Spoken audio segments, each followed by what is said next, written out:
What's up, y'all?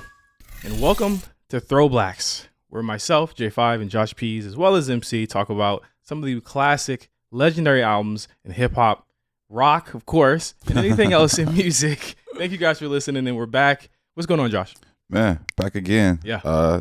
Very pivotal album. Oh, yeah. I mean, it's funny. Well, we'll get into it, but I think this album is controversial amongst a lot of hip hop fans. yes, and I'm here to defend it, but also talk about why I understand why people feel the way that they do about the album. And of course, the album we're talking about is the Carter 4, an album that I feel like is like in some ways overhated, but also like kind of underloved. I had a different over the hill. That's what I have for this. Oh, yeah. The Over the Hill album. And it's funny because like all the great artists have this album in their catalog where it's like you're just past your prime. Yes. But it's like it's well received commercially, but critically it's just like, all right. Panned. Yeah. Yeah. And that's exactly how I feel about this album. Like I have no love for this album. Jesus. Okay. No love. This is about to be good. This is about to be a good one. Of course, Carter 4, is an album that was released in August 28th, 2011. It's been like a decade since it's come out, which seems crazy to me that it's been so long since this album dropped. Not long enough. But it was pivotal for a lot of reasons. One of them being the fact that it was really like a new day in rap that was like starting to come up, and That's exactly what it was. And we'll talk about a lot of that as we go through it. But before, as always in ThrowBLKs, before we get to the album, we got to go all the way back in time. We got to go all the way back to the year of 2008. When Lil Wayne was on top of the world. And it's crazy. You mentioned this earlier too, Josh, how he was over the hill. Over the hill shouldn't be 4 years or 3 years. I mean, he was on top of the world, but that literally he was on top of the world. So it's like, a jail stint, and I think it was one album. He had 2008 was Carter 3. Then he had like 3 albums. Yeah, it was albums in between that. Yeah. And there was a rock album in between. There was an experimental rock album. So it's like, he was just done it all. He was trying new shit. And he came back to the rap shit after the jail stint. And it was just like, what's going on? But he had good pieces around him, and it made sense. He was an introduction to Drake. And it wasn't even that so much it was an introduction, but Drake was like really there. Like I even hear, I don't feel like Drake wrote rhymes, but I definitely feel like he inspired. His influence was definitely there. I mean, of course, with She Will, that was a Drake record pretty much. But there's other bars and just other songs on the album. I'm like, Drake might have touched this, or at least been in the room. So before Drake was in the room, Lil Wayne was making himself a household name in 2008. Did you guys like realize that he had never done a late night TV show performance before Carter 3? Like no one had ever even seen him on late night TV on the CBS's and NBC's and ABC's. It makes sense. Really? Honestly, late night TV used to be very scarce for rap artists back in the day. Now it's like you got Earth Gang, Jimmy Kimmel on a random Tuesday. But back in the day, it was only reserved for like the superstars. Yeah. And I can see Wayne taking a little bit of time to get to that point. Yeah, they mentioned that several places, MC. I think it was a passing mention of it in the Carter 3 documentary, how it was like his first time doing a bunch of things, and that's why he was doing so many shows at that time. He was overseas. It was like his first time going overseas to that measure during Carter 3's release and the release window of that album. And I can remember like a lot of people, like black people, knew who Lil Wayne was. Oh yeah, absolutely. I mean, black people knew who the Hot Boys were. Yeah. But I just to your point when you said that, I was like, do people overseas know who the Hot Boys were? Exactly. Like, were they bumping 400 Degrees? I don't know. Yeah. Yeah. Like it was crazy because Lil Wayne to a lot of people came out of nowhere, but to us, Carter 3 was inevitable because we were listening to the hype for it. We listened to the mixtapes, Dedication 2, the Drought, all of that in preparation for the Carter 3. It drops. And I think to me, and would you agree, Josh, like Carter 3 is kind of critic proof to me. Like I feel like regardless of what people feel about that album, it's still a monumental, iconic album just for the time period that it was. That was the album of the summer. Oh yeah, no, like, I think Carter 3 is flawless. I think it touched all the bases it was supposed to touch. Commercial success, lyrics, street shit, like controversy. It just had a lot of different buttons that it pushed. And that's why it's so, like that's the opus of his catalog. Yeah. Carter 2 was like, okay, Wayne, like we this kid's here. Carter 3 was like, nah, like Superstar. he's without a doubt superstar, rap god. Because I feel like with the Carter 2, Carter 3 argument, right? The argument is always it's not better than Carter 2 because he was really rapping on Carter 2. And I argue that Carter 3 he was really rapping too. Yeah. He just wasn't rapping the way that people that was kind of like acceptable at that time. People really loved like the New York cadence, and I feel like a lot of East Coast rap fans were still holding on to East Coast rap for as much as they as long as they could. That's the thing. I think that's when he figured it out. Like Carter 2 was him doing his East Coast shit. Yeah. Carter 3 was like, I'm taking that East Coast shit, bringing my New Orleans shit, and I'm taking this shit to the center stage. Yeah. And it just worked, man. I think, and not even just the New Orleans shit either. It was like the rock influences and the R&B influences and the auto tune. Like he just brought it all together and was like, "Yo, like I'm about to make the best rap album of this period." Yeah, and that's what he did. And I mean, from there, I mean, it was all over the place. Were you in Florida at that point, MC, or was it you were still? Yep, I was 16 in 2007, and 2007 felt monumental to me, even through the Carter 3 bootlegs, even through those records that we had. So by the time that 2008 came and the whole world felt like it was anticipating this, I was 17 years old waiting for the Carter 3. Shit. Yeah, and again, after Carter 3, it's Lil Wayne mania. Like everyone fucking loves Lil Wayne, and people got to realize that a large part of Lil Wayne's rise to stardom and superstardom at this point was the fact that there was a big gap in rap at that point. Jay-Z was gone. He would do a couple verses a year at that point. Yep. This is right before he did Kingdom Come at that point. Kingdom Come would come out. But even that was like Kingdom Come came out and he went back into hiding. Yeah. It was like it wasn't the same. Like we would get American Gangster later that year in 08, I think, right? Like, or was that 07 too? Might have been end of 07. Let me double check that. But I believe it was end of 07, getting ready for the American Gangster movie. Yeah. So like we were getting things because again, Lil Wayne pops up on American Gangster. So it was like there was that kind of competition, that few best rapper alive things going on. But I think largely, people had felt like people had moved on from Jay-Z at that point, and Lil Wayne was the next guy up. And then you had your T.I.s and you had everyone else kind of following. And it was really the South's world, and Wayne was leading that, even though he said he didn't want to be the king of the South. That was the big argument back in the day. Well, I think that was just a respect thing. Yeah. It's like, I don't want to be king of the South. I want to be the best rapper alive. Right. Everybody had their little thing, and that was his. T.I. was like, okay, as long as you don't say you're the king, I don't want to do that. T.I. was going through his own issues with Ludacris and all that shit at the time, and guns.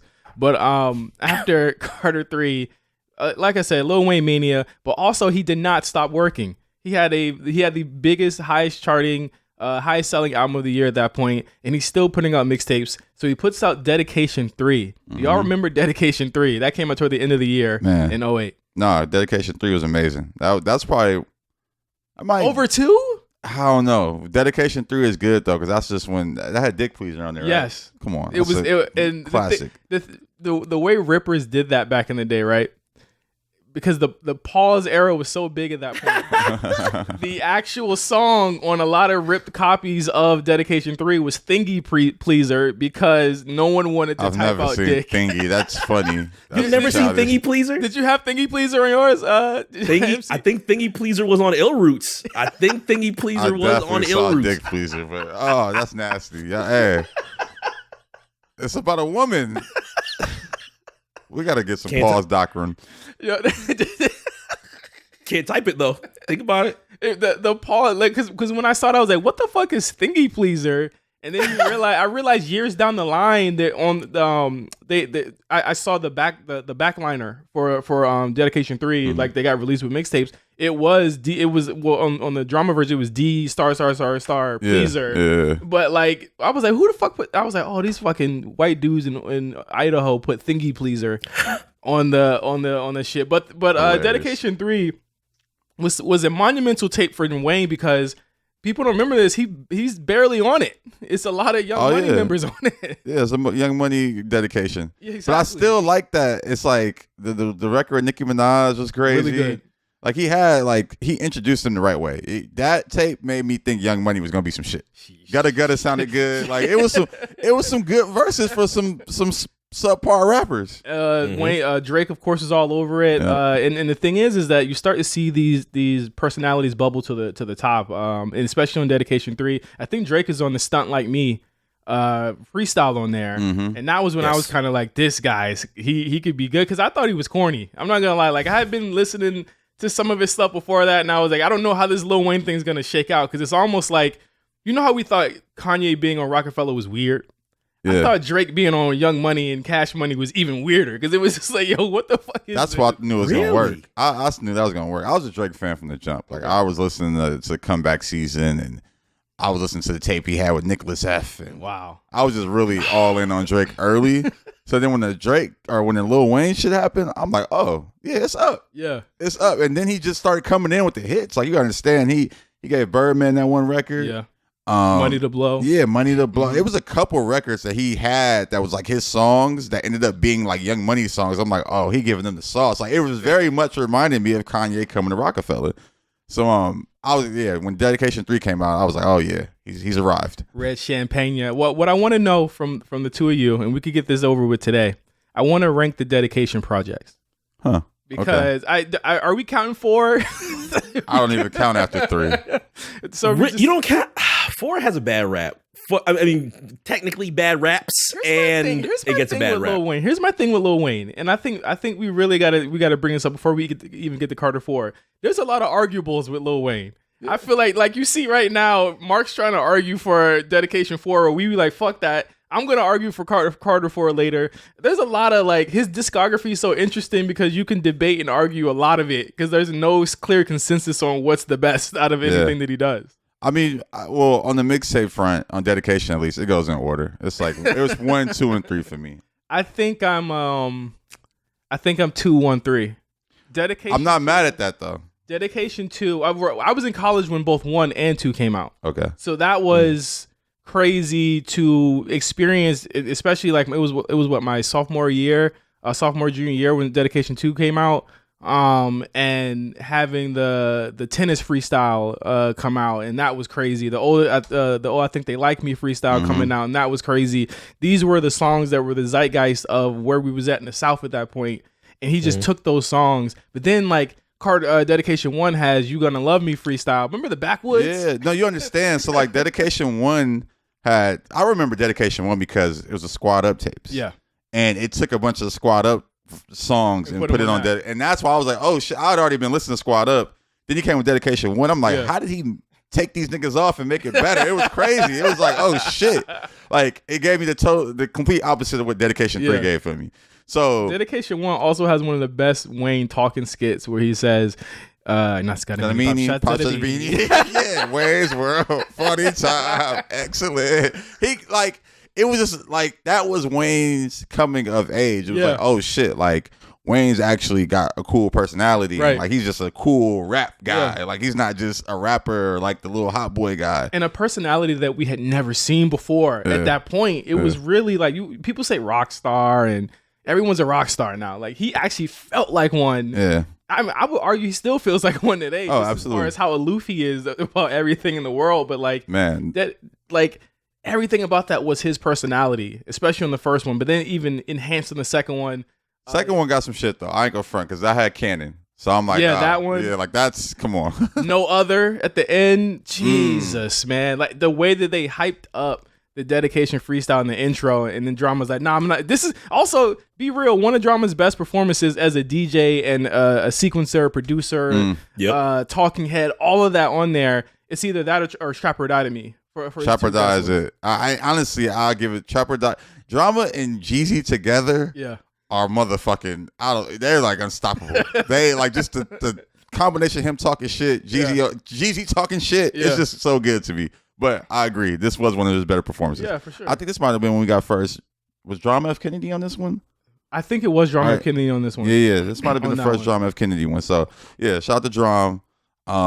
Man, look how far he's taken that. He got a Grammy off of talking shit. Exactly. Like, I mean, that's legendary. That's hip hop history for sure. Like he belongs in that pantheon of like great DJs, not just for like the mixing and scratching aspect of it, but the actual hosting and moving the crowd aspect of it. Like, and great friend and executive, because he put a lot of Dark Man and Willie the Kid on every single Gangsta Grills. How did Wayne not say, who the fuck is this? Bro, like, how did anyone? He was on they were on every single Gangsta Grills. Willie the Kid was on Canon, and I was just like, I mean, now we skipped the part. But honestly, Willie wasn't that bad at the time. It was like, oh shit. A lot of Dark Man was over the hill. I was like, who the fuck is this guy? And it's funny because Anwar was a big Lot of Dark Man fan. We actually met him one Wasn't time. he hanging with Wu-Tang? Yeah, he was like a little. He was like a Wu-Tang youngin. Yeah. And then he became a Gangsta Grillz Odin. On Southern. It's like, what's this old man coming in here? MC, what is your dedication rankings? 2 had such a domination on high school. Come on. Just literally everybody on high school. I don't know if I can go against 2, especially with the tapes that we're preparing for streaming.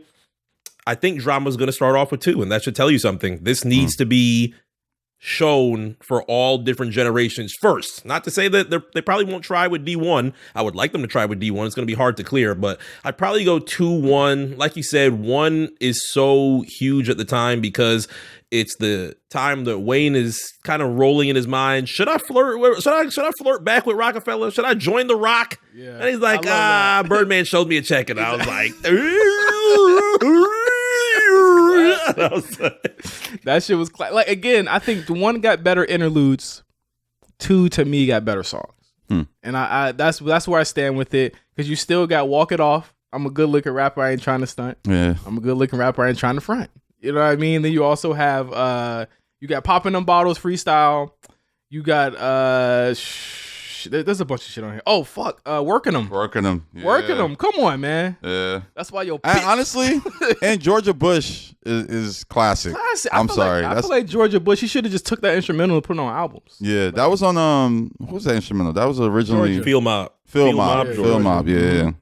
Georgia Bush. Like the way he just put that fucking add-on in there. Again, it felt like it was the beginning of something great. 3 was kind of more of an introduction. But again, like when you get to Thingy Pleaser, like I ran Thingy Pleaser back. Man, that's a 6 classic. times the first night that shit came out. I was just like, I didn't get further than that first day that Dedication 3 came out. One of the best Lil Wayne performances, but Jay Mills needs to be chaperone for his verse on that song. That's comedy. Jay Mills, honestly, I wasn't like, you understand. I have so many good memories with that album that I just accepted it all. That was like a prime high school album for me. Yeah. I was riding around, like the homie had his whip. We was riding around with bitches. It was just screaming that shit at the top of our lungs. Like that was one of them records that you just play it over and over again. Then you go to the party, you hear it again. It's like, same shit. reaction. Yeah. Same reaction. I haven't heard that song in a really long time. I might run that today. But Jay, like, I mean, really the makeup of Young Money and the way that it built.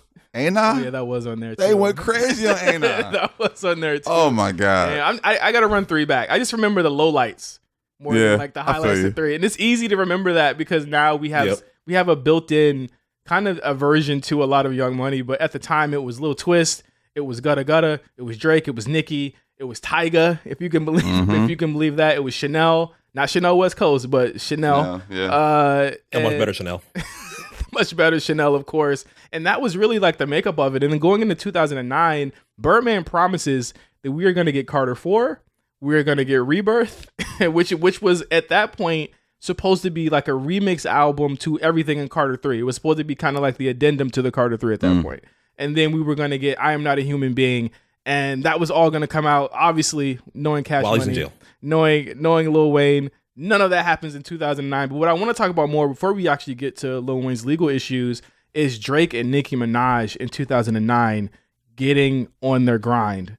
And that was, to me, the most important part of that year, because you got Nicki's big mixtape that came out and also So Far Gone on 2 different ends of the spectrum in terms of artistry and what they were trying to do, but also showing that Lil Wayne kind of has like a talent factory over there. Yeah, no, they had it figured out. And I think it's funny to think that those 2 meteoric rises happen at the same time. Absolutely. Like now you look at the rap game, you're like, damn, Nicki Minaj and Drake were like grinding and got to the point that they're at now. It's just crazy to think about in hindsight. They were opening concerts. Yeah, like it's really crazy to think about. But yeah, no, I just showed that Wayne had an eye for talent. And like, I mean, you can't even look around like, okay, Gutta Gutta didn't do what he's supposed to do. Jay Mills didn't do what he's supposed to do. But I mean, look at Tyga. Yeah. Look at like Tyga's actually a successful rapper at this point. He still is in the game, still putting out records on a tour, a national tour with Making 5G money right now. Like, he's got his own he's got his own DoorDash thing too. Have you seen his ghost kitchen restaurant? I haven't seen it. It's like he sells like burgers and shit out of it. He got his own OnlyFans too, so he's quite a businessman. But yeah, no, Wayne really had his foot in the A&R development lane. And shout out to what he's done. He created two of the biggest rappers in the game. And what's great about it, and a lot that can be said about his A&R shit, but also just his leadership, is that he let them do what they wanted to do. Mm-hmm. And I think that was important because you had an artist who largely was able to do the same thing. Yep. And then he looked at Drake and even Birdman, because like Birdman could have been like, no, I want you to make songs that are like this. Yeah. Nothing coming out of Cash Money sounded anything like what Nicki was doing or what Drake was doing at the time, and it ushered in a new era. I almost wonder what people in New Orleans thought about that shit. I mean, it's funny.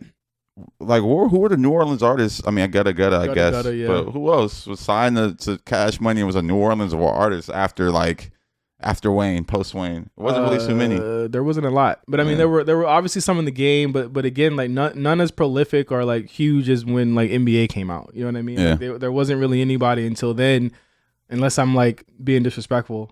Yeah, I'm trying to think. I can't really think of anyone. I mean, By the time that all this happened, Boosie and Webby were already legends. So I wouldn't necessarily. And that's Baton Rouge more than it's New Orleans. I think. Oh, specifically New Orleans. I was just thinking about just like Cash Money having artists post Wayne that were New Orleans. Mm-hmm. I mean, Louisiana artists. They didn't really have that. Yeah. And I don't think they ever really looked for that. I think they were just like, we just looking for people. Yeah, we on like that, and they're always about like repping for their home. So it's like, again, it was weird. Not weird, but it was like, interesting to me that like Cash Money found his greatest success with artists from Canada and an artist from New York. Like I thought it's interesting, but also showed that like they had finally become a real record label. Yeah, they had like actual acts and stars, and it's crazy to think of now because I don't think anybody's on Cash Money. But at that point, Birdman is the label now. So that actually is funny. They actually do have a couple new artists coming out. I can't remember the name. One of the guys is from like Jacksonville or something. Oh, okay. I'm blanking on the names right now. That's probably terrible. I mean, sorry, Birdman. They went from J-Rock to Kevin Rudolph to, now this. Yeah, where's Kevin Rudolph at?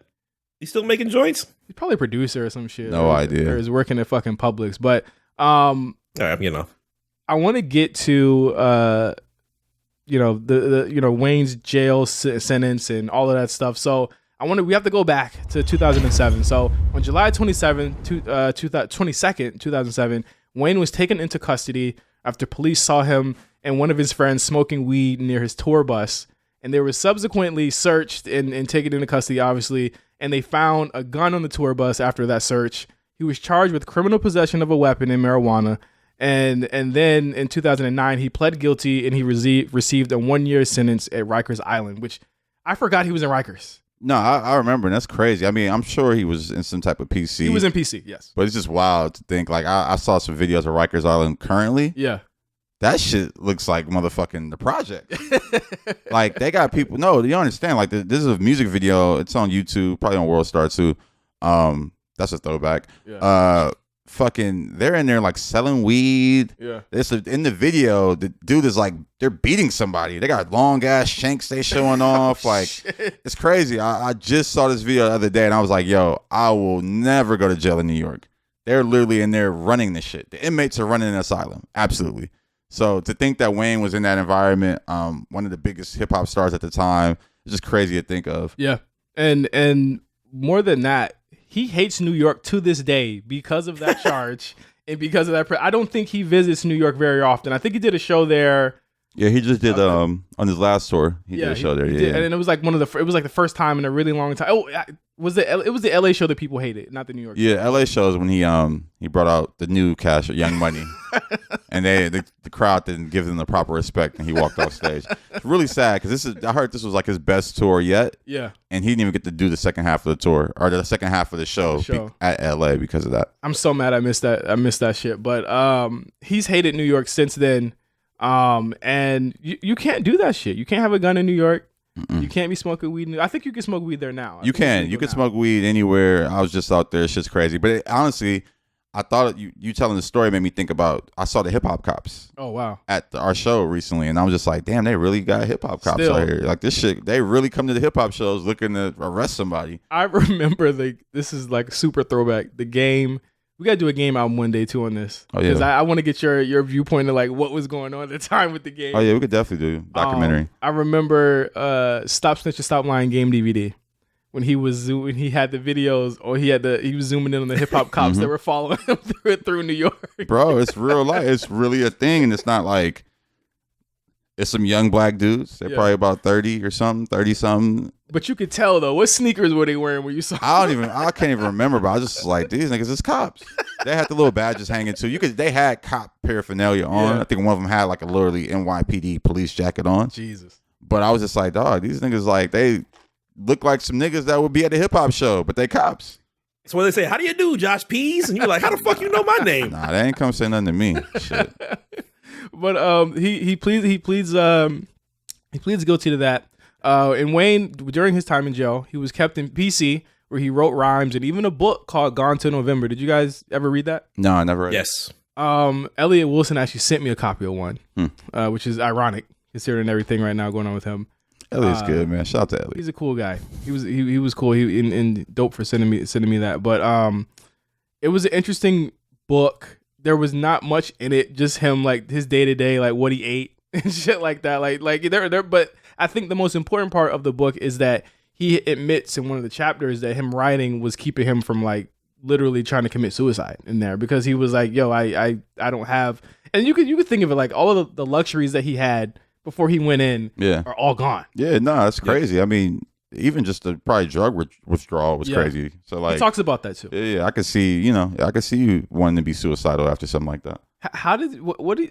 What do you think the psychology is about him like stopping doing lean when he's in jail for 8 months and then going right back to it when he gets out? Like, you don't think he got it all out of his system? Nah, you missed that shit, man. Drugs are like, I talk to my therapist all the time, and one of the things she says is like, once an addict, always an addict. Wow. And it's like, you're going to always want that. Yeah. And it's like your willpower to stay away from it is you just staying away from it. But it's like something you're going to always crave. Mm-hmm. And, I think, someone as big as his stature, it's like, okay, I'm back out. I can handle it. I'm gonna go back to it.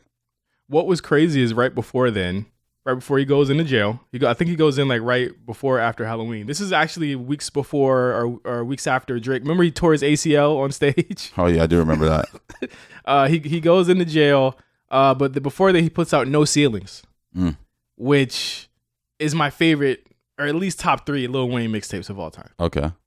No Ceilings is definitely up there. I think that in terms of artistry, if you're saying he hit his peak and he was over the hill in Carter 4, I think this is where his peak was, and he was just like, all right, yeah, no, this and then it's like, it goes down. Honestly, like No Ceilings is like the last of Lil Wayne that I really was like, all right, yeah, like he still got it. That was literally the last of it. And then in 2009, Lil Wayne is in for most of the year. Obviously, you get Rebirth that comes out, accidentally leaks on Amazon. You get a bunch of projects that come out from him in between that time, but you also get Nicki Minaj and Drake. Their albums come out during that year. Thank Me Later comes out, sells almost 500,000 copies first week. Nicki Minaj's album comes out that sells around I think over 340,000 copies first week. We have new stars. Yeah, literally, we have new rap stars that have come literally out of nowhere overnight.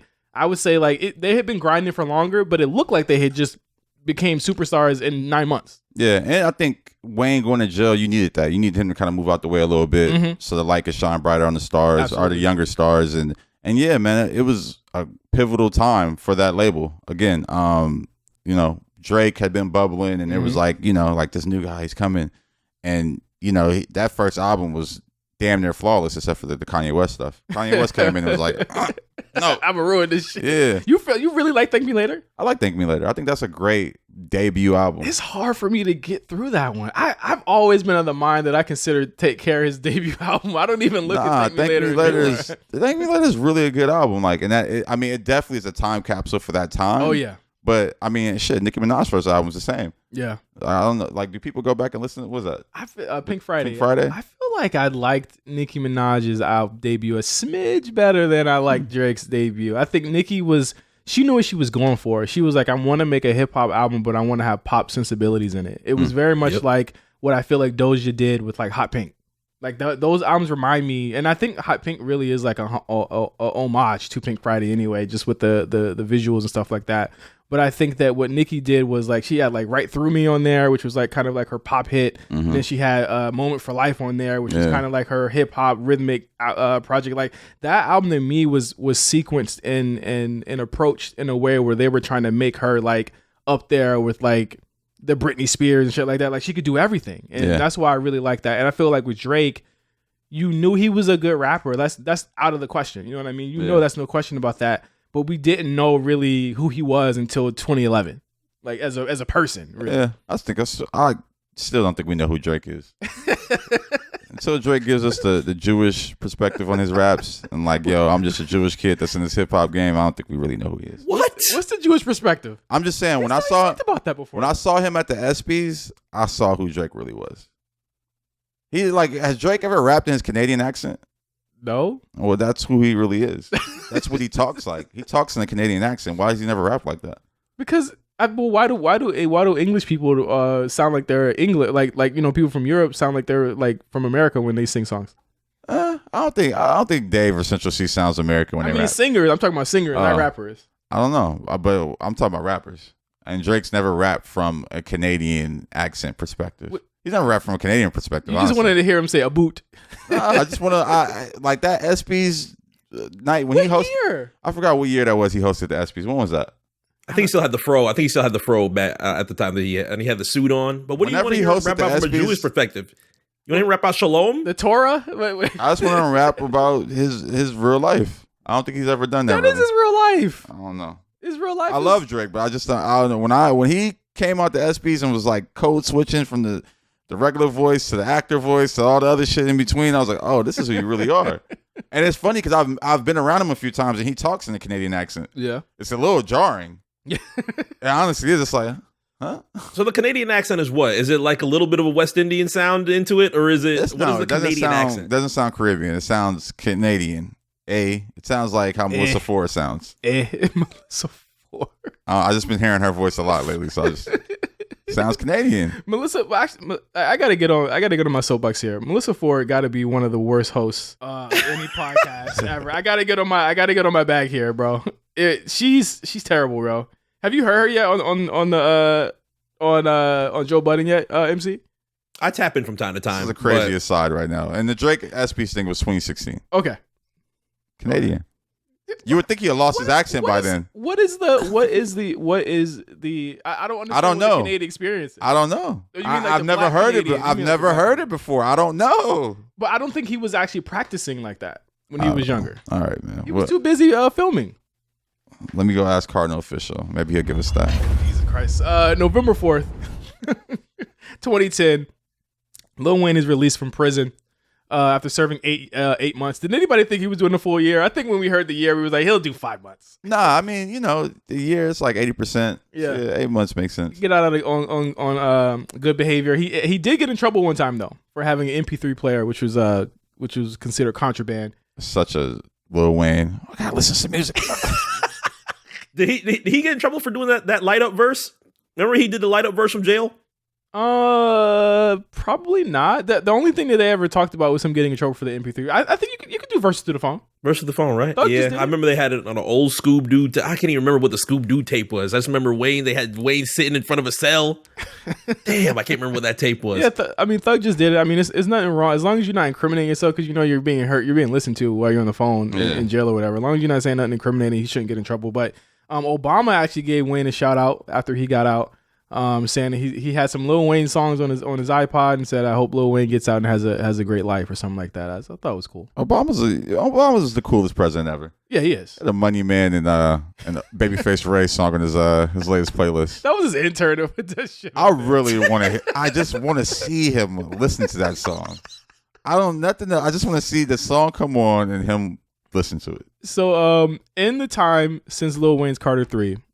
He was adamant about not releasing Carter 4 until the time was right. He didn't want to rush it out. Yeah. He didn't want it to be, something that was just a throwaway, famous last words, leading to several albums that dropped in between, including, like we mentioned earlier, Rebirth, I'm Not a Human Being, and Sorry for the Wait, with the latter of those projects releasing in July of 2011. But Wayne did, as soon as he got out, he hit the ground running because 6 Foot, 7 Foot came out like a month after he got out. And the video was like literally in January. So like there were a lot of projects that came out, but I want to mention that I Am Not a Human Being was this one of the first albums that came out digital only? Like it came out straight to streaming services. Oh yeah, I remember that. It was it didn't have a physical release, and when the physical release came out, it had bonus songs on there. I think it had songs from No Ceilings on it when it came out physical. Damn. Yeah, I do remember it being digital only at first. That was like the height of the MP3 era, so I was just like, who's buying this shit anyway? But yeah, I do remember that. That was before streaming actually though. Yep. Yeah. It was. And it was cool because Wayne was always a purveyor of the digital era. I mean, his mixtapes came out, he knew people were downloading it. He knew a lot of people wouldn't be able to get it physical. And I'm Not a Human Being kind of leading the charge for that. It would start happening a lot more after that, especially with mixtapes. Yeah, no, that's actually an interesting topic too. I think Wayne's always just been ahead of the curve with that. And man, because he was thinking like, what's the fastest way people can get my music? And it's not just going to a store. Well, that was my point too. I think Wayne is one of those guys who's just like, I want to get my music out as fast as possible. So it's like, oh shit, like I'm not going to be able to print up a CD. Let's just throw it out. Yeah. And like that, I think that was the label was kind of a solution for being like, well, you're not going to put out a mixtape. So we got to figure this shit out. So yeah, that makes a ton of sense. So after releasing 6 Foot 7 Foot in December 2010, John in March of 2011, How to Love a few weeks later, Carter 4 was set to be released in May 2011, but it was pushed back in June, it was pushed back to June, which was another date that it missed. And the delay would be a common theme after the release of Carter 4 and also throughout Wayne's career after this, where shit just kept getting pushed back. Now, I remember these pushbacks, and I remember being worried because I was like, maybe this album isn't, I'm not going to say detox, but I'm like, maybe it isn't up to par to what Carter 3 is. Yeah, well, and I mean, it ain't. And I always chalked up the pushbacks just to like, you know, label issues. I know him and Baby were going through their little spats and like that. Is that where it started, you think? I think so. I remember him because like you gotta think when he got out of jail, was he really next to Baby when he got out? Like I didn't see the. I'm trying to think. Not as much as he was when Carter 3. They were inseparable at that point. I just feel like that might have been the beginning of it. I think he was coming to his own as a boss, button heads there. I just always chalked it up to label type shit. Yeah. But yeah, and it's just like a lot of those records that came out beforehand, like this just felt a little weird to me. Like 6 Foot 7 was like, okay. A Millie Part 2. A lot of people say that. I still say it to this day. A Millie Part 2, and it's like, you know, introducing Corey Guns.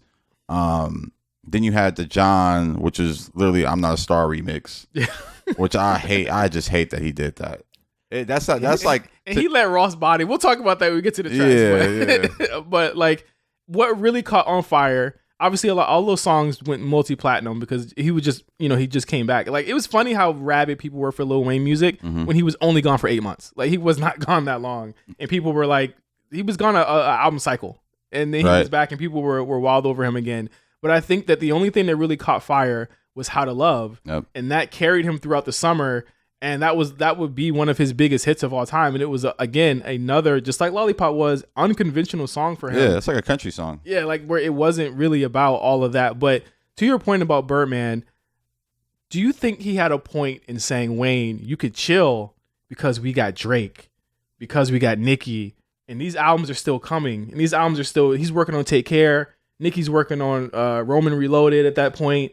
You could just chill. We don't need Carter 4 right now. Yeah, no, absolutely. And I think Baby was absolutely right in that, but I also think Ego was like, I'm not going to chill. Like, they're going to come, I'm going to come. We all just, you know, Wayne is the ultimate competitor. Yeah. He's like the Kobe of this shit. And it's like, yeah, you know, it might be some young boy that's on the court with me, but I'm going to still try to score the most points. Yeah. And even around that time, Wayne's still on, he's still doing like I'm on One, which came out that summer. Like, he had a big summer quietly. Well, not so quietly, but it was a big summer for him in 2011.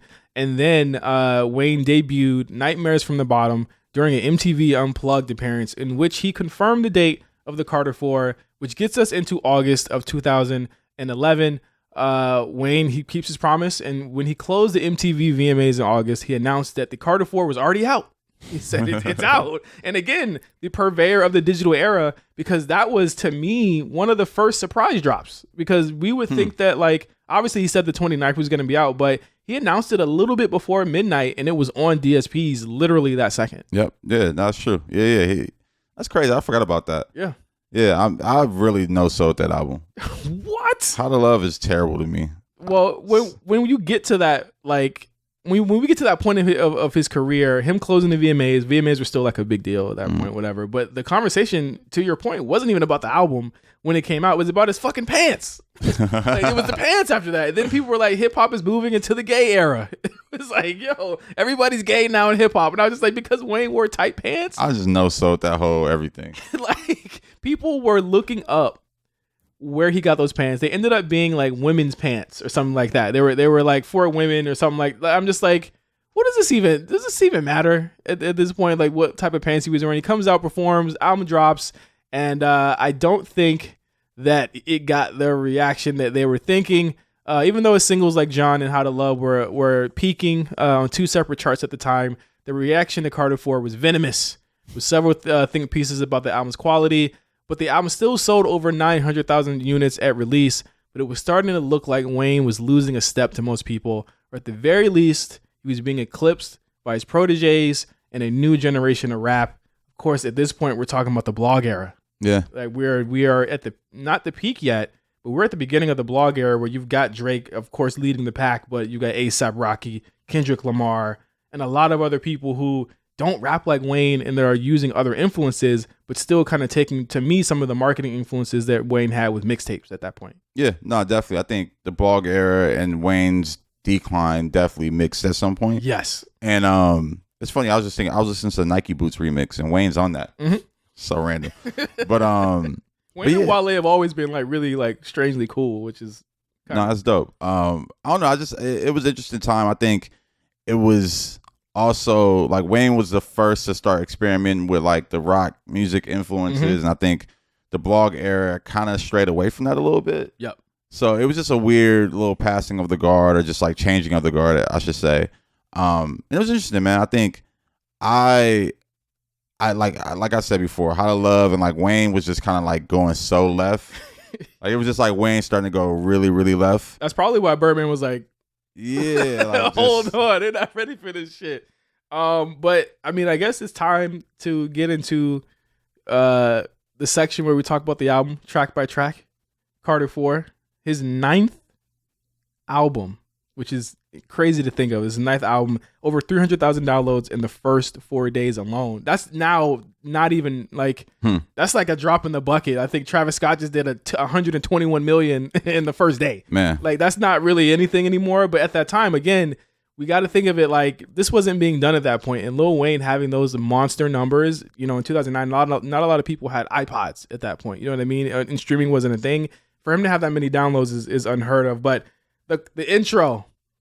And this is a theme throughout the project. Of course, it kind of takes influences from the fly in, fly out stuff from the older projects, which was something that Carter 3 missed in terms of having interludes and stuff like that.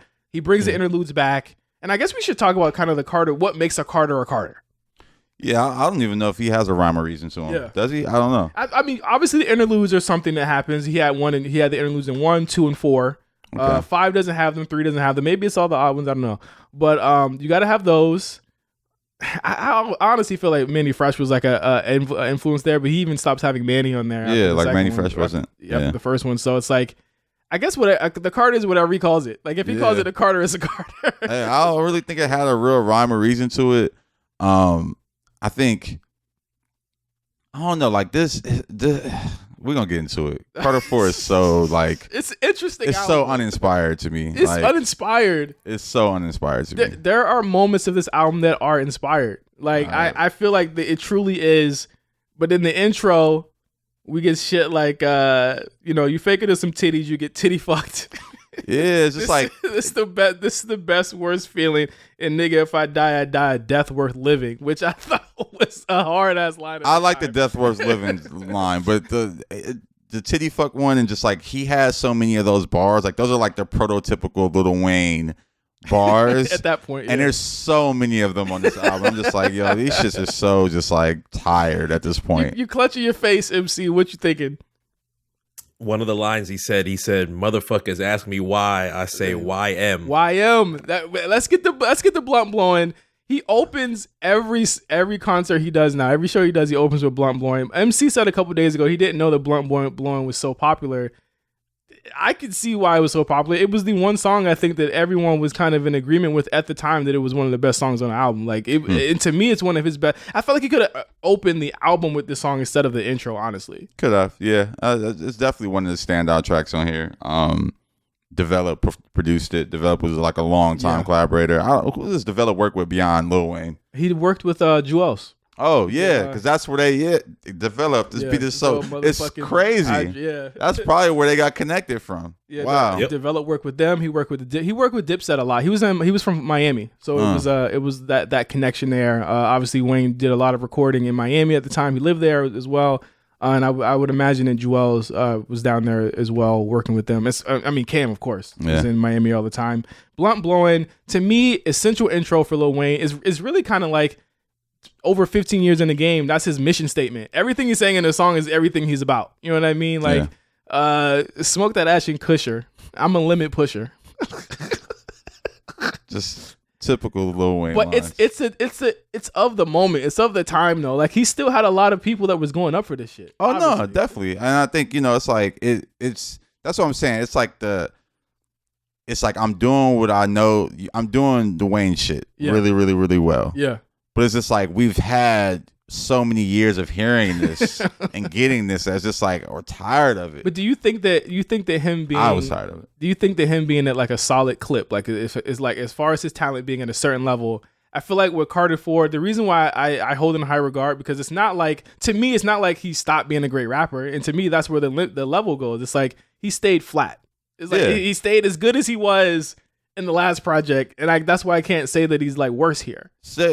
Still a great rapper, but I'm just like the beats are just like I will say this. The hooks but the verses are great. The beats on this album, I'm not gonna defend. Yeah, I'm just telling you like what it is. It's like it's very much like I keep going back to Kobe because he always just had this parallel to him. Kobe Bryant scored 60 points in his last game. Yeah, I think they lost. Oh, did they lose his last game? No, they won. They won, but it was like a losing season. They didn't go to playoffs. Yeah. That's my point. That Kobe game was funny because I feel like they was trying to bust his ass, and I think that when he got to 50, they gave up. They were just like they was about to win. I was watching. I was like they get. I forgot even what fucking team it was. I think it was definitely the Jazz. It was the Jazz, and they was busting. He was like they was trying to bust his ass. And then they just gave up at the end, and they were just like, whatever. Like, they literally stopped playing defense on shit crazy. Fuck it, nigga. Get your 60, nigga. All right. I'll never forget that. Snoop Dogg. Snoop. You know what's so crazy? Tickets were so crazy for that game. Yep. Snoop was sitting so far up. I've never seen Snoop that far from the court. Shit was crazy. Who was in the front? I remember that. I think Jack was still there, I think, in the front. I don't remember exactly who was on the floor, but I just remember Snoop being in the stands. I was like, damn, nigga. All hail Weezy. Call it bad weather. Like, it's just that's a fire line. Can't stop. He was just trying to pop people, bro. Come on, but regardless of anything, the chorus is the best chorus in the album. That and maybe like and we'll get to these songs. Okay. But that and like 2 or 3 other songs. I think Blunt Blowing is a really good chorus. I'm a blunt blowing, polo draws showing. I don't give a lovely motherfuck ass nigga. Come on, man. That's like some New Orleans shit. Like that whole chorus is some New Orleans shit. It was cool. I don't know. That's like I said. That's one of the better songs in this album. But again, it's like, what does that song rank in his catalog? Is it one of his best songs? That's what I say. Top 25. I don't know if it's a top 25. Top 25. If you include mixtapes and shit, it's not a top 25 song to me. But I'm not including mixtapes. Okay.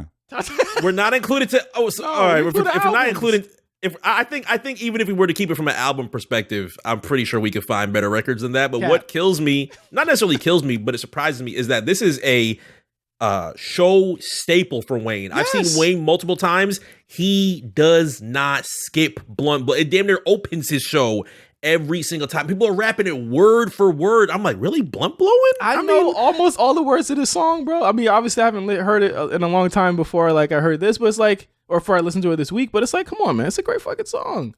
It's better than fucking Mega Man, which I feel like the album like goes up here and then Mega Man's like... For one, do y'all know that the producer? Guess who the producer is? And that's why I'm like so uninspired. You like looked at the beat name, was like Mega Man. Okay, it has a Mega Man sound in there too. Like this, has he produced anything else after this? No. One thing I'll say about this, and it goes to show we need to thank and show appreciation for Cortez, Mac Main, and his team for wrangling all of the songs that this motherfucker makes a day into an album, because that can't be easy. Oh, no. And them having such a problem with Carter 4, it being pushed back so many times, but they had to craft an album around the 4 hits.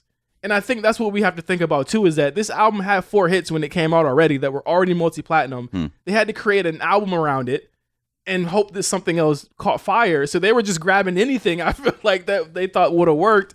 And I feel like they kind of, I don't know if it was because of Drake. I don't know if it was because they you know what, Josh, you might be right. Like I feel like Drake or Wayne probably looked at this and was like, y'all kind of fucked me here, because y'all have me going up against Take Care, which is going to come out in 3 months. And that's just going to blow my shit out the water. And then Nicki's going to come out a couple months after that and then continue to do the damage to me and make me look like I'm fucking missing a step. Yeah, I don't know. I think Wayne just was like, yo, I'm just still trying to compete. And I got some hit records, so y'all can't stop me. Mega Man, Uptown Shit, Wet the Whole Party, Weezy going ball like Steve Harvey. That was good. That was a good line. These are some of these. I laugh this is one of the funniest albums I've ever heard in my life. Yeah, it's just typical Wayne bars. It's just like, like. You know what? Actually, this is actually a good question now that you bring it up. He was in jail around the time that Big Sean's Super Duper flow ended up blowing up. How did you feel about that flow at the time? Woo. I didn't think much of it until around 2012 when it got like to be too much. Like when you listen to Take Care now, it's all over the fucking album. Yeah. When you listen to Thank Me Later, it's all over all over that shit. I think, and that's another reason why this Wayne shit kind of was just like whatever to me. I feel like you had so many other people kind of, I don't know, it just felt like, yo, Wayne, you brought a great style to the game. Other people are doing it. You can't keep doing it. You gotta switch it up. You gotta bring something new. I don't know. It's just uninspired. So I could keep going back to. Next song, 6 foot, 7 foot. I'm not gonna defend this song. I'll defend anything else in this album. Honestly, the thing about 6 foot, 7 foot is like, at least it's like, I mean, the beat is interesting. I got the Oompa Loompa shit. Like it's actually Harry Belafonte. Whatever the fuck it is. Is it? Yeah. That's not an Oompa Loompa sample? No, it's Harry Belafonte. I don't know. It's an interesting sample. But again, it's like you're going back to Bangladesh, and it's like, come on, let it go. He hasn't done anything since the last time he did something with you. Like, he hasn't done shit. But like, after a Millie, Bangladesh did the same fucking song over and over. Didn't Bangladesh do, did he do... Bitches Love Me? No, what's the record he did for Gucci?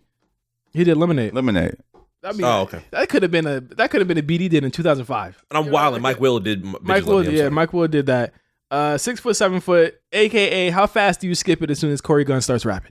Oh man, instantly. He was the kind of like big time surprise star that was gonna be on Young Money, and I think they looked at Corey Gunn like he was gonna be like second to Drake or second to Tyga or whatever at that point, and he never ended up being anything that could. MC, he was hyping. You have to remember him hyping the shit out of Corey Guns. He for sure was.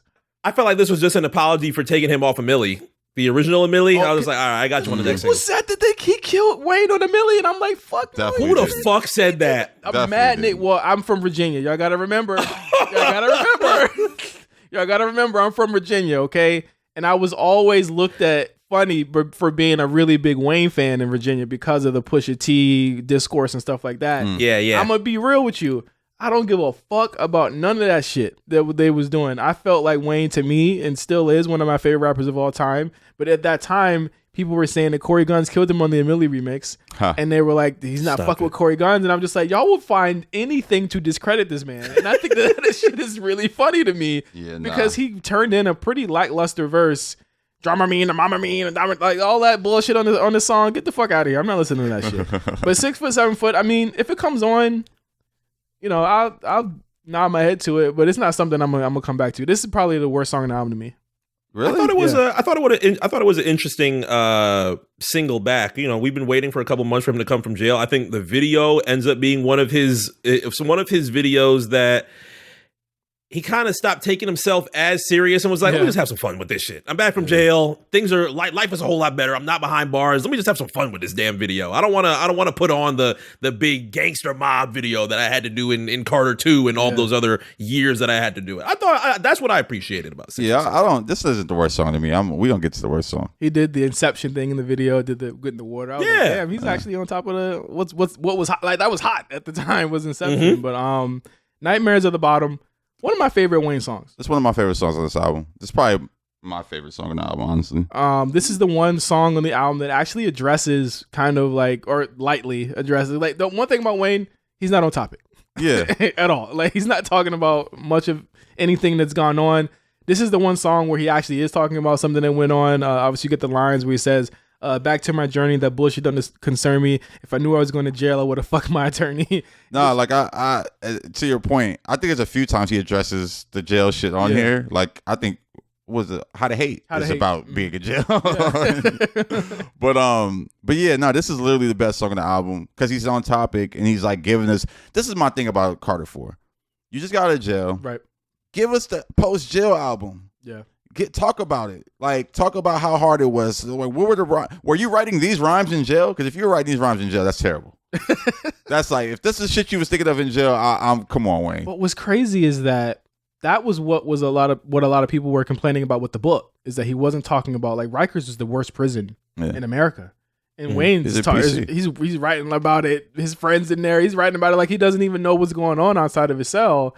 And then even in this project, you know, he's not doing that at all. He's not talking about Rikers or how, like, you're in the roughest jail of all time. Granted, you're in PC, but I mean, looking at the way that the PC is, or looking at the way the jail is, it can't be that much different. Yeah, I mean, it's jail at the end of the day. Yeah, so it's like, give us that. And I think Nightmares at the Bottom gave us a peek at what that experience was like and just kind of coming out of it at least. Yeah.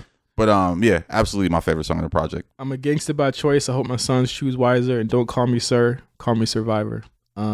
That's a bar. That's a bar.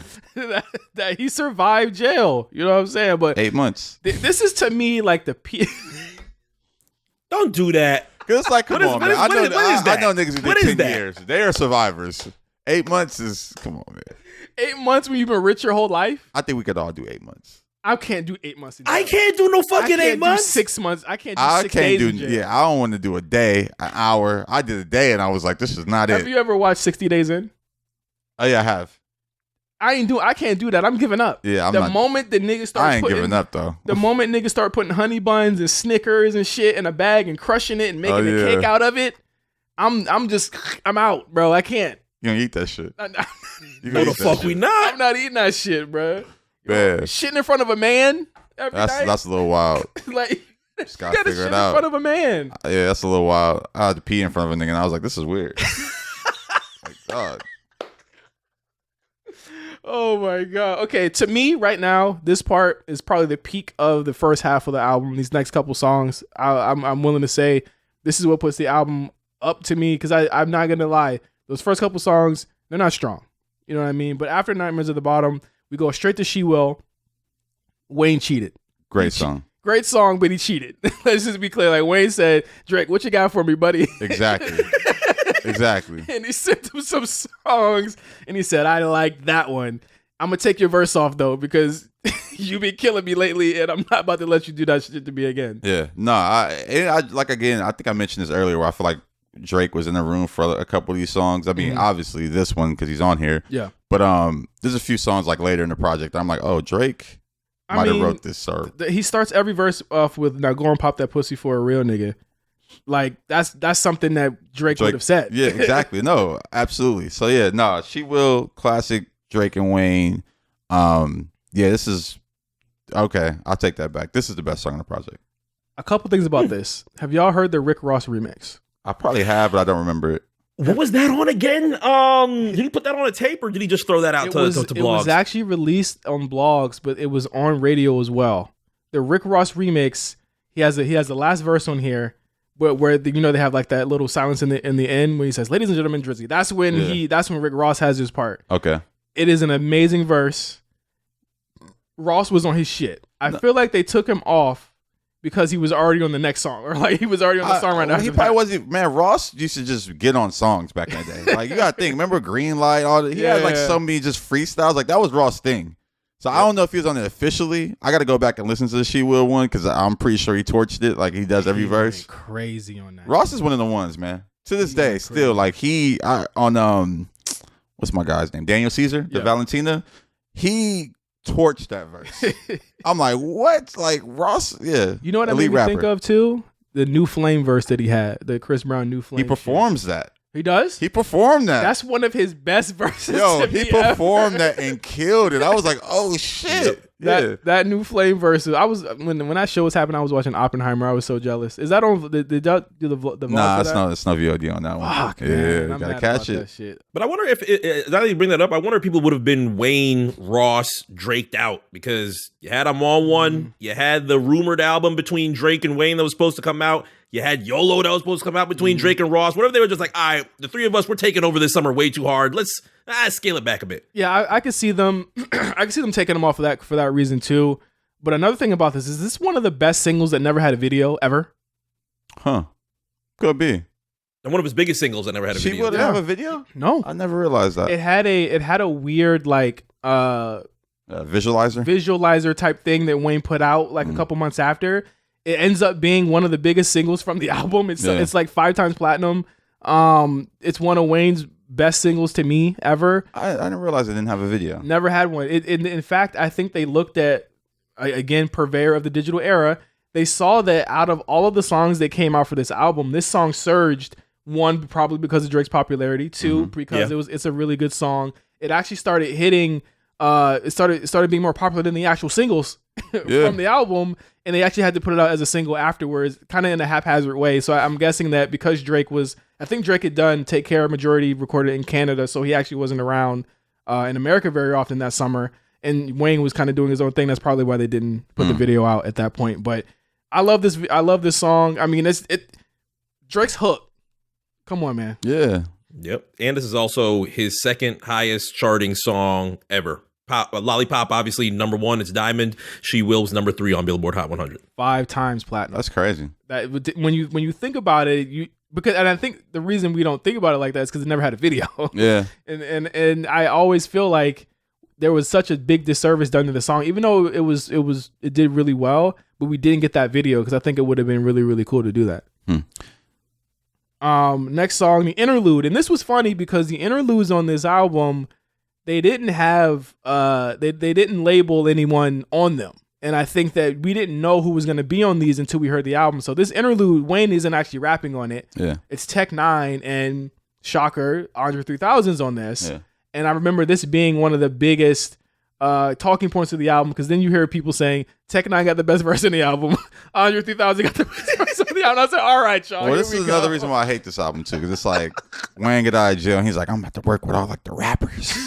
It's like the outro. It's like, oh, the rappers. I'm about to work with the rappers. The rappers fuck with me. And it's like, all right. Stop shitting on me. The real rappers y'all love me. And then Tech Nine banging on this verse. Yeah, that's Suwu business. I'm like, all right, Tech Nine. Is he real blood though? I mean, he might be. I ain't gonna take that away from him. But it's also like Tech Nine. You know who your fan base is. Why are you here? Yeah. Type shit. You Suwu clown business. This is ICP business. Like, I was telling my wife that the other day. I was just like, like the Tech Nine's like not really popular because like a lot of people think he's like a juggalo. Like a lot of people think he has juggalo fans, and this was like him trying to say like, I'm actually a good rapper. I don't just have juggalo fans. This is come fuck with me.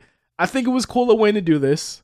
I think it was so odd. It was another odd decision that I feel like he probably had to fight Birdman or Cortez or Mac Main to do because it's so unlike them. And I think the compromise was we're just not gonna give them credits on this shit, and they probably did it for like free. Yeah, I mean, I'm assuming everyone did their verse on here for free. It's Wayne. Tech Nine. I thought Tech Nine was listed, but Andre wasn't. Oh, okay, he's not. It's just random, honestly, and it's just like it's Wayne being like, hey. The rap niggas fuck with me. I fuck with the rap guys. Like I'm about to put Andre on here. The 3000 verse was, I think it was due. I think that these two had never got a chance to do anything together. They still ain't. I mean, have they? They have. Take really... Care. Oh, okay. Isn't it The Real You? on Take Care. The Real Her or whatever. They actually the Real Her. Yeah, the Real Her. Yeah. I was gonna say he has one of the best Outkast samples ever on Pussy Money Weed. Absolutely. Did that ever hit streaming? I don't think that ever hit streaming. Never hit streaming. It's hard. It's gonna be hard to even clear that one. That's why I'm wondering how Dedication 2 will ever get cleared. Probably won't. Drama sounded pretty confident on that. He would sometimes do the little eye emotes like it's coming, but then I'm just like, I mean, if it is, that'd be great. It will be 10 songs, and I think that we can probably guess which songs will probably be. I think Only Thing They Like Me will probably be there. If it's like that, don't do it. If it's like that, just take it. If it's like that, just don't do it. Sports Center is not going to be there for sure. Yeah, they're not. I don't even see it happen. Honestly, John just knows how to keep a conversation going. Have another reason to interview him. But Andre 3000 today, I feel like Electric Gray. I hope tomorrow Neon Black. I tell a nigga all these flows are borrowed. I'm the Faro.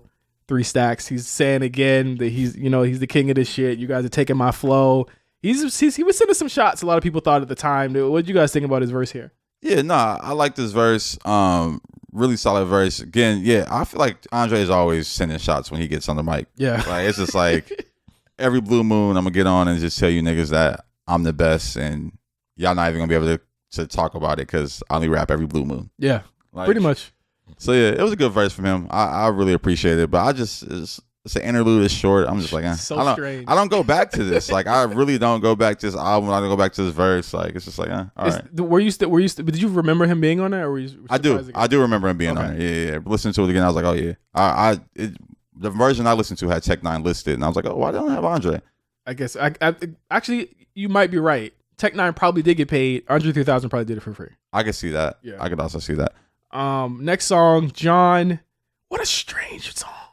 That was really popular at the time. You can't deny that John was popular. Wait, is it John? Yeah, it's John. Oh, did we do How to Hate yet?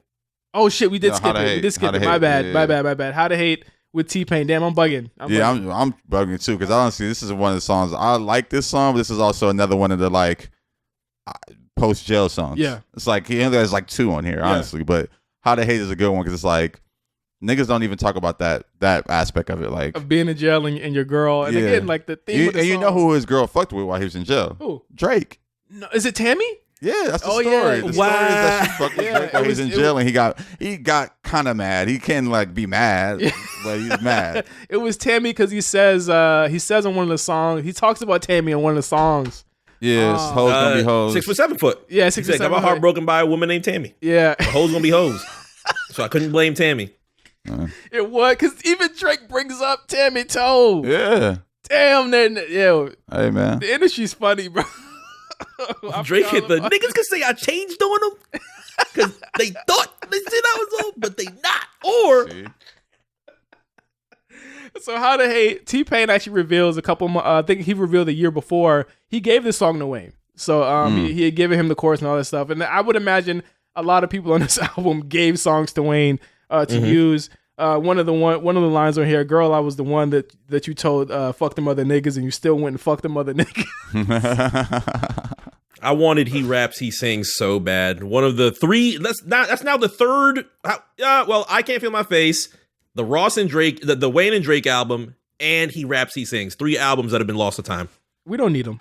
I think that we were just excited in the moment. We don't need them shits. We didn't need I Can't Feel My Face. Did we?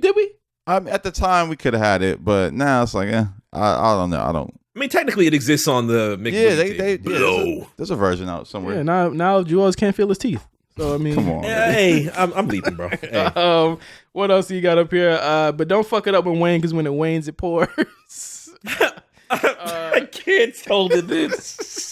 Telling you, man, terrible. All that bullshit's for the birds. She was pigeon-toed. I can't hold it in, man. Bro, I be rolling listening to this. It's just like, I just hate these bars so much. It's just like, you don't like a funny album? No, not really. Not from a nigga that you respected for lines. When I heard Jackson and Light Up the L, I said, what the fuck are we doing? When I heard I'll send them blood and jet your ass like a tampon, I said, fire. Come on. But also, they don't put tampons in their ass. In their ass, exactly. Saying anything. Come on, man. I love that we having this discussion about it, because like we're revisiting something that again was pivotal at the time. This is an album that sold 900K. You know what I'm saying? Yeah, so we can't act like it wasn't. Well, Well, this is like the crossover album too. This is the album where it's like, oh, okay, like the white kids is really fucking on Wayne. Yeah, which we more than the black kids, honestly. Which we get to here with like Abortion, which worst song in the album. Yikes! Literally worst song in the album to me. I like. Wait, we talking about John. Okay. Yeah. Well, I mean, we could continue on John. I mean, to me, it felt like he heard "I'm Not a Star" while he was in jail or something, and was like, I gotta remix this. Yeah. I mean, you get to me one of Ross's best verses here. Big black nigga in an icy watch, shoes out the coupe, bitch. I got a Nike shop. Caught the profits, you could put them in a Nike box, grinding in my Jordans, kick them off. They might be hot. Swish. I'm swimming in the yellow bitch. In a red 911 looking devilish. Red B make a bitch nigga sit down. Told it was bulletproof till he got hit the 5th time. Come on, guys. 1,000 out of 10 song. 1,000 out of 10 love this song, Josh. I don't like John because when he performs, he always has like the guitar, the electric guitar. Okay. That's another reason why I'm like, okay. I like I'm Not a Star, but John it's like the rock version to me. Drop palm olive in a nigga dope, make it come back even harder than before. Yeah, God, maybe I'm the only one to page a car note. You want to talk about funny Wayne line? You want to talk about funny Wayne verses? It is talk stupid, get your head popped.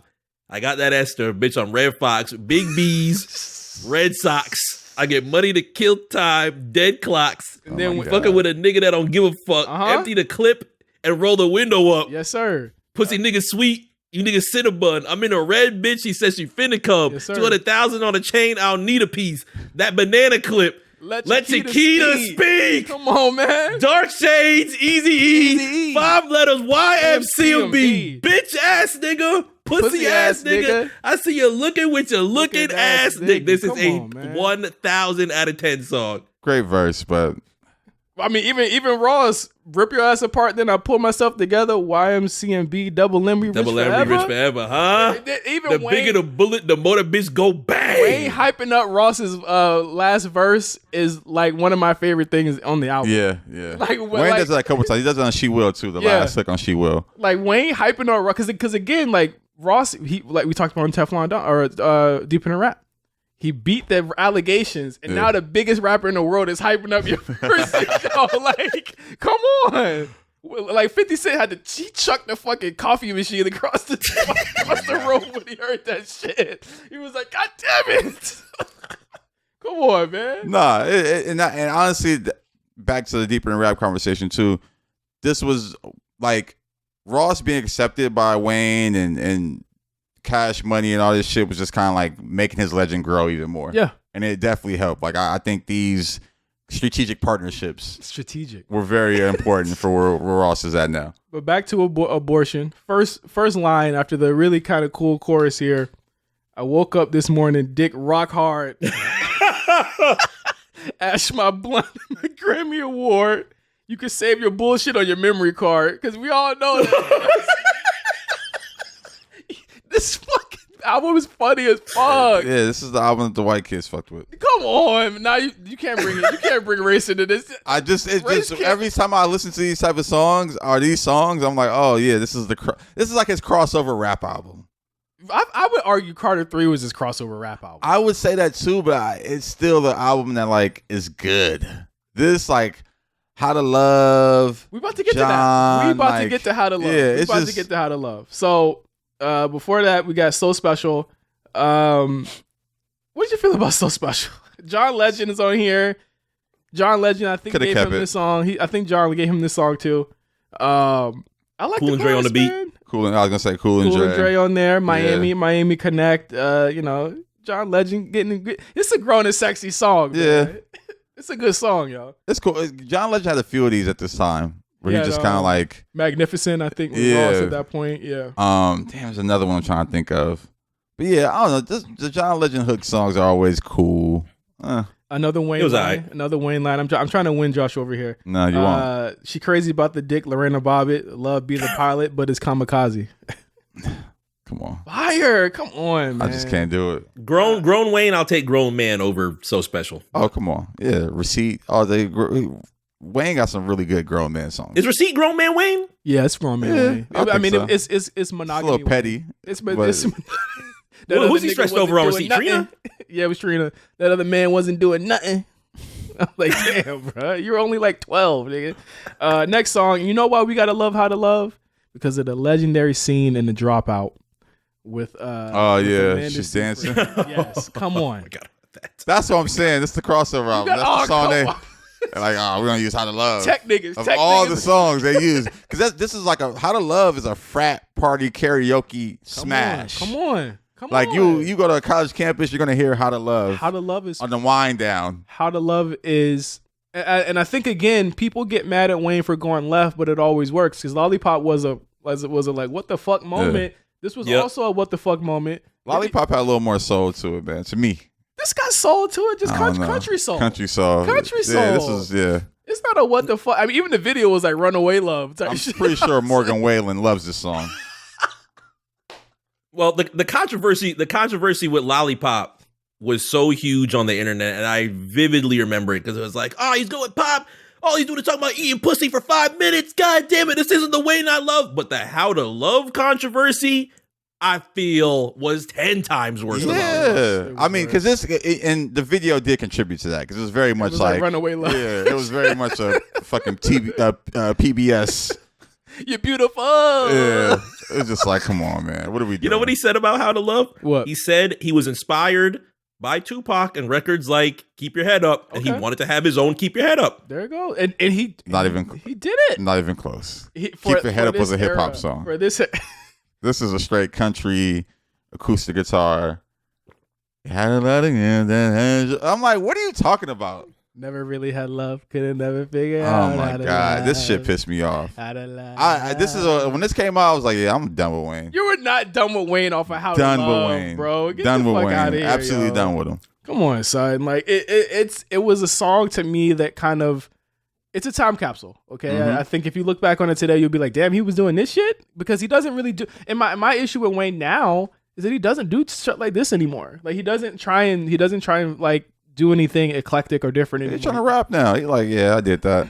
I feel like that's not where my heart lies. Back to this rap shit. You had Pussy Monster. You had Prostitute Flange. You had all of those songs. How is this different than any of those? This is different. No, how is different? MC, how is it different? If he put Prostitute out, the controversy would have been even worse. Prostitute was the wildest song, and it's obviously a Music Soul Child song, but him dedicating that to Kareen Steffens, that would have been even worse. Oh no, this How to Love is so bad to me. Come on, man. It did what it's supposed to do, and the thing is, it's the beat. Who did How to Love? Detail. Detail, I think, did the beat. See? I believe. Hold on, let me take. Yeah, it was Detail. He might even help with writing. Who the fuck is the drummers? Again, the production, I'm not going to defend it, and we're going to talk about production on like President Carter. That's probably the second worst song of this project. This song fucking sucks, and at this point, I'm like, okay, we need to wrap this up because this is getting, the album's getting a little bit too long in the tooth. This is produced by Infamous, who did a lot of. He was from Miami as well. Did a lot of songs at that point. Sitting on the world, I got life in my hand. So these days, I try to think twice when I can. Come on, man. Detrimental in any instrumental. I say you rapper sweet. I pay the incidentals. I'm beneficial. I say you rapper sweet. Tiramisu. Terrible. But it was like it's like a boom bap. Yeah, like it was just, you know what it was for me? It was like he had Mr. Carter on the previous album. Yeah. And he was like, let me do the solo version of this. Yeah. Also, I just feel like it was kind of like a shot at Jay. Because the president. Yeah. And what's coming next? Yeah. Yeah, like it just felt like, okay, like, all right, I'm not fucking with you. I'm about to try to send some shots real quick. But I hated this record. Next song, It's Good. Did he just like take whatever was on the Pro Tools that it was named as? And then just kind of put it out as I feel like Cortez and them was just literally grabbing songs. Yeah. And like there was a moment where they said, "Pencils down, Wayne. We gotta turn this shit Pencils down." That's good. It's so funny to me too because I'm almost positive that Drake wrote his verse for Wayne. And Wayne just ended up just being like, just keep it on there. Yeah. Because it sounded like he rapping from Wayne perspective. Well, Wayne actually talked about this song a couple of months ago on a podcast. No, not Wayne. Jay Bills talked about the song a couple I think it was actually a couple weeks ago, where they were in the studio where he was recording It's Good, and he does the Beyonce line, and everybody in the studio is like, what the fuck? And then he comes out and Wayne says, should I have done that? And then J Mill says, I said, nigga, keep it. And then Wayne was like, okay. And then he keeps it on there. So J Mills was actually in the studio when this is being made. I don't know if, maybe, I don't know if we can confirm if Drake wrote it or if he was in the studio or not. No, I'm talking about, but Wayne's bars, or Drake's bars sound like he wrote that for Wayne. For Wayne, okay. Yeah, like Jadakiss is on this song. I thought it was cool of Jadakiss to be on here. A lot of people wouldn't have expected that. Jadakiss, of course, It was just another, like, Jada, like at the time, Jada top 5 Dead or Alive. So it was like, I need the rappers on this album. Yeah. I got Tech 9, Jadakiss. The outro got Bun B, Nas, Shine. Like, it's like, Bun B at the time was like one of the best Southern rappers. That's like, true. It was just a whole conversation going on. Drake on here says, faded, fucking faded. Oh yeah, I'm fucking faded. They're telling lies about me. Oh yeah, I must have made it. Rikers Island on this flow, 8 months for that pistol, but at least they had some bad bitches working in that shithole. 3 visits later, I went and did it major, so fuck the judge, the jury, and the litigator. Watching all these kids who thought they had it figured out, and then November came, they let my nigga out, and then when it brings Wayne in, that part was cool. Yeah, no, that shit was dope. It was. That verse always felt like, especially at the end of it. Yeah, just she's talking about. I'm like, did you write that for Wayne, or did you just? I don't know. It just felt a little weird when I hear Drake spit it. So I feel like at this point in 2011, there was a little bit of animosity coming out of it between Drake and Wayne and Kanye and Jay-Z. Mm-hmm. Obviously, Watch the Throne would release. It came out a couple weeks before this, right? August 2011. I want to say the top of August 2011, like the 7th or something like that. And Carter 4 came out end of the month. And Otis was already... Yeah, it had been out. Was already kind of the diss, or what they felt as though was disrespect at what Drake had said when he said, I'm coming for the throne, watch me take it on, I'm on one. So like Drake had kind of... I think a lot of people forget this. Drake had kind of started it.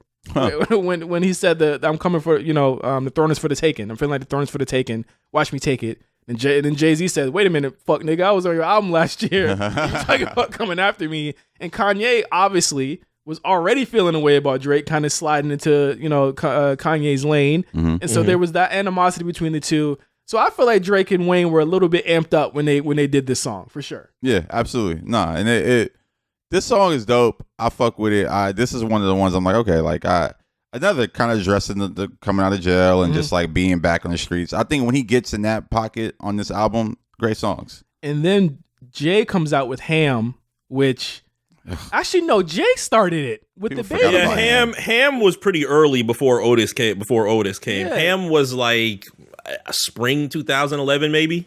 Huh. No, I thought it was at the end of the year. Can we fact check that? I feel like Ham was in 2010.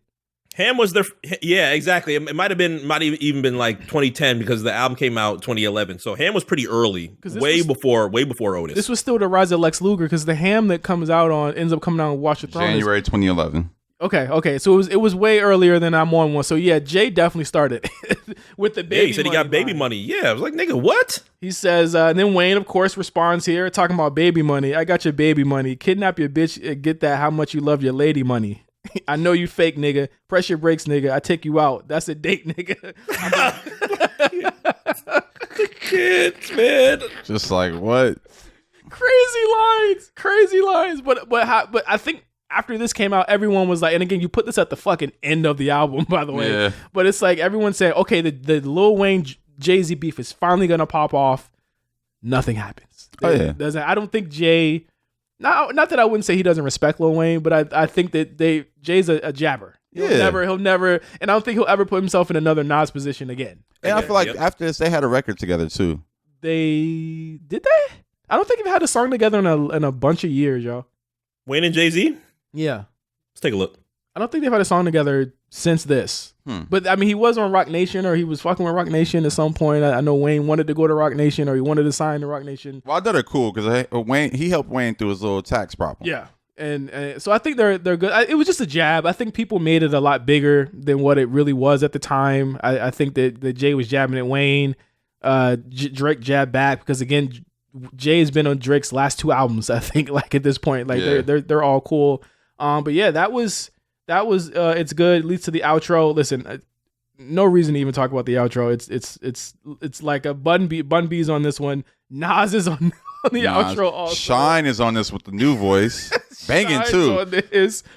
Busta Rhymes is on this too. Yeah, I'm telling you, he was like, I need all the rappers. Because remember, this is the time Busta's on his freestyle remix run, and everybody's like, Busta's one of the best. And Yeah. it's a whole thing, man. I want to say Look at Me Now was out that summer. So Wayne and Busta definitely had a rapport at that time. Wayne was working that summer. He was working his ass off that summer. But Busta's funniest line is the end of literally the last verse on the album, or last verse of this version of the album. He says, "Okay, now enough of that. See, I'm out the door. 2G, thanks for giving us a whole nother classic. Carter 4."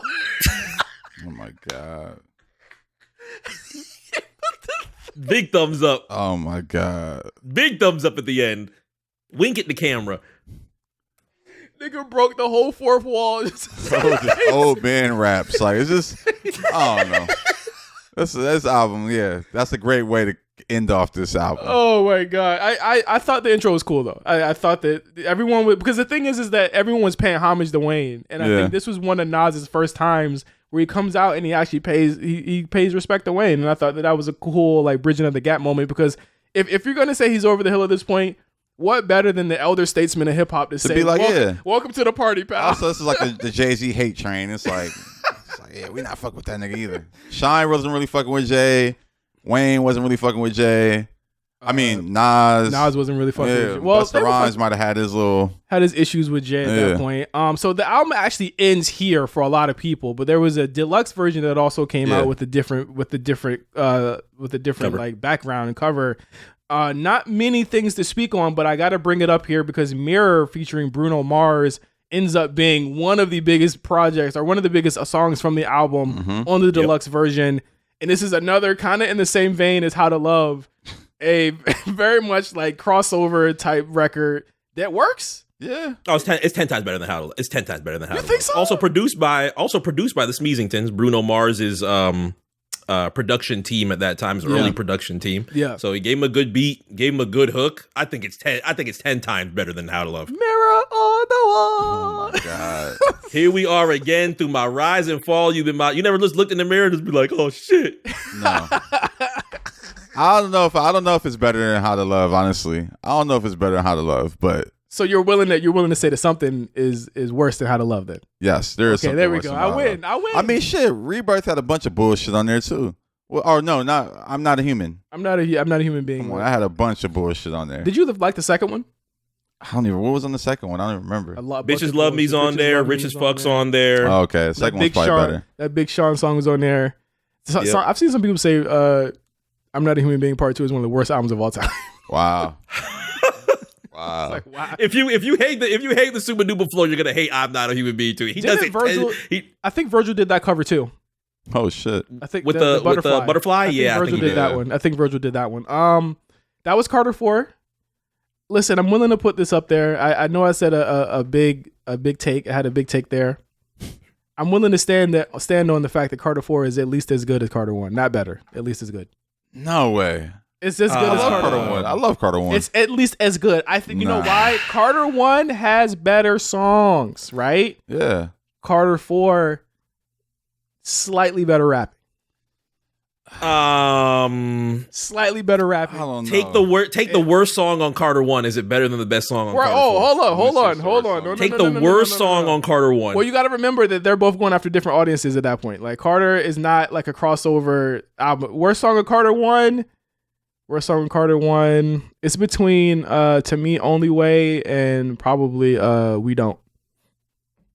We Don't? Mm-hmm. So is that better than...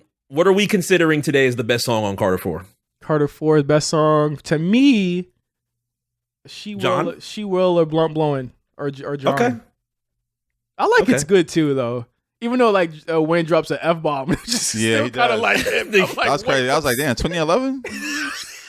Very ballsy, my man. It's kind of crazy. I peeped that when I listened to it this week. I was like, damn. Kind of ballsy, man. That's probably the latest one we've heard ever. Yeah. Future on Rotation, which was, again, another one. I was like, that was one of the wilder ones. I was like, wait, what? That Wayne's was, nigga, I'm straight. My girl up. I was just saying, wait. I had to mute it. The shit was I was like, oh, shit. I muted it. I was like, it's coming. I was like, well. As far as I'm not gonna try and put it in the ranks of Carter 1, 2, or 3. Definitely. But I will give it props in saying, if you are a stats guy, this is one of Wayne's most popular albums of all time. Yeah, I mean, I'm not mad at that. More than Carter 3, if you can believe it. I'm not mad at that because look what he was going after. Well, he does not have Carter 1, 2, even 3 does not have the charting singles that Carter 4 does. I mean, it wasn't just How to Love. It wasn't just How to Love. It was John and all them other joints. Yeah, no, but I mean, John is a remix of I'm Not a Star. It's like he was the cheat code. It's like I'm a remix a song that's popping. I'm gonna get Drake, and then I'm gonna fucking make this PBS special song. Strangely enough, no Nicki on this album also, which I noticed this time around. I didn't even think about that. Yeah, I don't think she's ever been on one of his albums. She was on Rebirth. She was on Rebirth. Yeah, she was on Rebirth. She's not on Carter 5. She is on Carter 5. She's on Dark Side of the Moon. She is. You're right. Fuck, damn. How did y'all feel about Carter 5 after all the wait? I at that point I was like, I'm just glad it wasn't bad. Like I was just like, I'm just glad it's not bad. Carter 5 wasn't for me. It wasn't for you? Nah. I told you I stopped listening to him after Carter 4. So I think after the XXX song, I was like, where are we going? There's no way you stop listening to Wayne. I mean, when I hear him, I'm like, cool, like it's Wayne, but I'm not tapping into a Wayne album. Okay, so you didn't play Dedication 4? Not really, no. So you didn't play Dedication 5? No one should listen to definitely those didn't do 4 or 5. Yeah, no, I didn't. So you didn't play I'm Not a Human Being 2. You didn't like Believe Me with Drake? I mean, yeah, it's just like, yeah, you hear the single, it's like cool, but I'm not tapping into a Wayne album beyond the Carter 4. You didn't like Sorry for the Wait 2? No. You didn't like the one that he was which album? Free Weezy? I didn't listen to that one either. I don't even remember Free Weezy. Oh, you know what? I'm looking at Carter 5 though. I like Let It All Work Out. That's that's a great song. Probably the best song on there. I'm good on it. I like Shooter on Carter 5. I like God Took His Time was great on Carter 5. Yep. Uproar was cool. I thought that, but again, like Swiss Game. You didn't like his album with Rich the Kid? You were the only nigga I know that listened to that. That's crazy. Sosa Man was on Carter 5. I didn't even realize. Yeah, he was. Yeah. Yeah. That was real rappers. He was getting real rappers on. Think about it. Just think about it. I am willing to say that, you know what? After this, listen to Carter 5 or Carter 4 over the week. I still don't hate this album. I still think it's overhated. I still think that I think it's definitely funny as hell. It's one of the funniest albums I've ever listened to. Like not Weird Al funny, but like he's really trying. But I will agree that Wayne lost a step, and I think it's like as a star he shined bright for the 2-3 years. But it's just hard to keep that same clip and still be rapping about the same thing. Like he had put out like 1,000 songs before Carter 4 came out. So we'd heard everything. It's just like I said, man. It's just uninspiring to me. I feel like he used a cheat code to get the big singles.